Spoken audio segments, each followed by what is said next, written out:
Welcome to graphing integers on a number line. A lot of what we'll do in this first unit we will do again in the next unit, but it'll just be with more sets of numbers.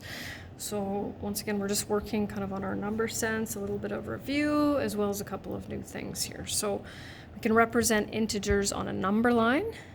When we're doing that, the positive numbers are to which direction of 0? They are to the right, and negative numbers are to the left. And so for any two different numbers on a number line, the integer on the right is greater than the integer on the left.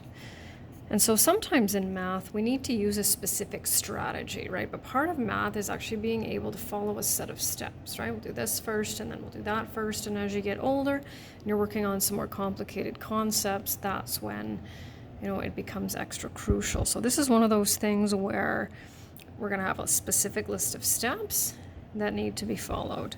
So the first step is to identify the smallest number you need to graph.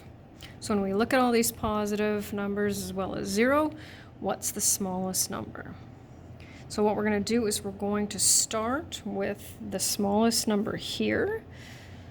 And we are actually going to fill out all of the numbers, even though we're not graphing them all. We're going to fill out all of the numbers. Definitely seems like a lot, but we'll get through it. So we've done that, and then the last step is to use shaded, so not open circles, but shaded individual circles on the number line to identify specific ones. Now, you can try to go in order from greatest to least, right, and go from left to right. Doesn't really matter. What I like to do is I'm not really consistent with it, but I'll pick a method, and then what I'll do is I'll just double check, right? So we'll look up here and I'll say, okay, I've got 5 numbers. Do I have 5 dots? Yeah. And so students don't normally have difficulty with this. It's just every now and then, of course, sometimes we just graph a number that's not actually asked in the question, right? So sometimes students will graph a negative version of a positive number, et cetera, et cetera. Okay, so following the same steps here, smallest number that we need to graph here is -5. So remember to get from one number to the next, right? We add 1.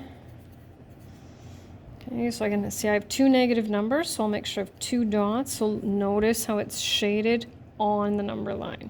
So what that means is you can't put it up top, right? That's where it needs to go to indicate that's where it is. So 2 negative numbers, and then 3.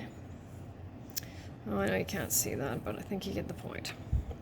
And you can see my steps are in the bottom. And then the last one is, what do we have this time? We've got 1, 2, 3, 4, 5, 6, 7. Smallest one is -8. Now, it doesn't really matter to me. I think it's, starting here is not a big deal as long as they're all written out and as long as they all fit. 1, 2, 3, 4, 5, 6.